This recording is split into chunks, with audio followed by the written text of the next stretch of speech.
Hello guys, welcome to my YouTube channel. My name is Diya Agrawal. आज हम लोग पढ़ेंगे process of organising.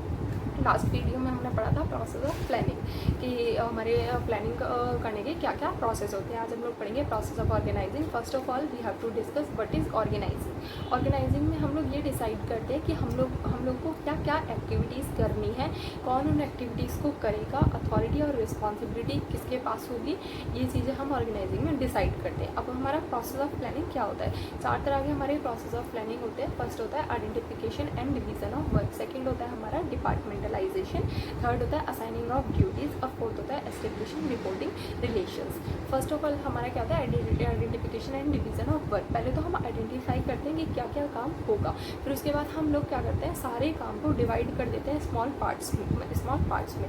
For example जैसे कि एक्टिविटीज़ है मोबाइल फ़ोन की, तो अब इसमें क्या होगा कि हम लोग क्या करेंगे, एक तो बना देंगे purchase of raw material, purchase of manufactured good, इन लोग थर्ड हमारा सेल्स, फोर्थ हमारा एडवर्टाइजमेंट। इन सब चीज़ों के लिए हम क्या करेंगे, स्मॉल एक्टिविटीज़ को डिवाइड कर देंगे, जिससे क्या होगा, एक ही जगह बहुत ज़्यादा फ्रस्ट्रेशन नहीं होगी। अगर एक ही डिपार्टमेंट रहेगा तो वहीं पे हमारा परचेज़ हो रहा है, वहीं पे हमारा सेल हो रहा है, तो बहुत ही ज़्यादा कन्फ्यूज़न क्रिएट हो जाती है। सेकेंड हमारा डिपार्टमेंटलाइजेशन। अभी जो हमने क्या करा था, डिवाइड करा था काम को, उसको डिपार्टमेंट में बांट देंगे। जैसे कि हमारा एक फर्स्ट परचेज़ वाला जितना भी काम है, purchase of raw material, purchase of manufactured good, उस सबको हम कहाँ सेट कर देंगे, परचेज डिपार्टमेंट में। जो हमारा सेल्स का है उसको हम कर देंगे सेल्स डिपार्टमेंट में। सेम नेचर वाले काम को हम क्या करेंगे, एक साथ ग्रुप कर देंगे, ग्रुप्ड टुगेदर, और पर्टिकुलर डिपार्टमेंट में असाइन कर देंगे। डिपार्टमेंटलाइजेशन होना बहुत ज़रूरी है, ये कन्फ्यूज़न क्रिएट होने से बचाता है। हम लोग मार्केटिंग डिपार्टमेंट अलग बनाएंगे, उसका रिवेन्यू और एक्सपेंडिचर अकाउंट अलग बनाएंगे। थर्ड है हमारा असाइनिंग ऑफ ड्यूटीज़। अब हम लोग क्या करते हैं, ड्यूटीज़ असाइन करते हैं। हम लोग हर इंडिविजुअल को उसकी स्किल के अकॉर्डिंग पोस्ट पर बैठाते हैं, उनको बोलते हैं कि ये हमारा ऑब्जेक्टिव है और ये काम इस तरीके से और ये काम इस तरीके से। उनको अथॉरिटी प्रोवाइड की जाती है और रिस्पॉन्सिबिलिटी भी दी जाती है उस काम को करने की।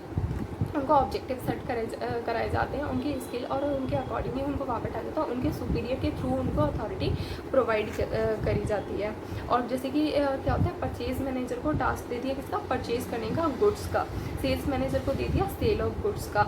तो हम लोग ये ड्यूटीज़ असाइन करते हैं, उनको बोल देते हैं कि ये आपकी ड्यूटी है। परचेज को बोल देते हैं कि आपको, परचेज मैनेजर को बोल देते हैं कि आपको परचेज करना है रॉ मटेरियल, मैन्युफैक्चर्ड गुड्स, और सेल्स वाले को गुड्स सेल करना होता है। एक टारगेट भी फिक्स किया जाता है कि आपका इतना टारगेट रहेगा और आपका इतना टारगेट रहेगा। अगर हम टारगेट फिक्स करते हैं तो वो कहीं ना कहीं मोटिवेट होते हैं उस चीज़ को लेकर, जिससे उनको रहता है कि हमें ये काम करना है, ये काम हमें करना है। तो हमें या तो कोई मॉनेटरी रिकॉग्निशन प्रोवाइड होगी या फिर हमें कोई नॉन मॉनेटरी रिकॉग्निशन प्रोवाइड होगी। फोर्थ है हमारा एस्टेब्लिशिंग रिपोर्टिंग रिलेशनशिप। इसमें क्या करते हैं हम लोग, प्रॉपर सबॉर्डिनेट या सुपीरियर दोनों को पता होना चाहिए कि उनका सुपीरियर कौन है और वो किसके लिए रिस्पॉन्सिबल है। एक सुपीरियर ही एक सबॉर्डिनेट का एक ही सुपीरियर और वो उसी के लिए रिस्पॉन्सिबल हो रिजल्ट्स के लिए, कि वो उसी को रिजल्ट्स जो है वो बताए। For example the purchase manager will be the superior for all the employees of purchase department. जो परचेज मैनेजर है वो किसका सुपीरियर होगा, सिर्फ परचेज वालों का, सेल्स वालों का नहीं। और जो सेल्स डिपार्टमेंट में सेल्स मैनेजर होगा वो सारे एम्प्लॉयज़ का जो सेल्स डिपार्टमेंट में है उनका सुपीरियर होगा। और जो परचेज डिपार्टमेंट में एम्प्लॉयज़ हैं या सेल्स डिपार्टमेंट में एम्प्लॉयज़ है, वो सिर्फ और सिर्फ परचेज मैनेजर या सेल्स मैनेजर के लिए ही रिस्पॉन्सिबल होंगे रिजल्ट्स के लिए, और किसी के लिए नहीं। अगर हम इस तरीके से चलते हैं तो हमारा एक फॉर्मल ऑर्गेनाइजिंग बन जाता है, जिसके थ्रू हमारा काम बहुत ही ईजी तरीके से हो जाता है। तो आज के हमारी ये 4 प्रोसेस थे, identification and division of work, third is departmentalisation, fourth is assigning of duties, and fourth is establishing reporting relation. Thank you.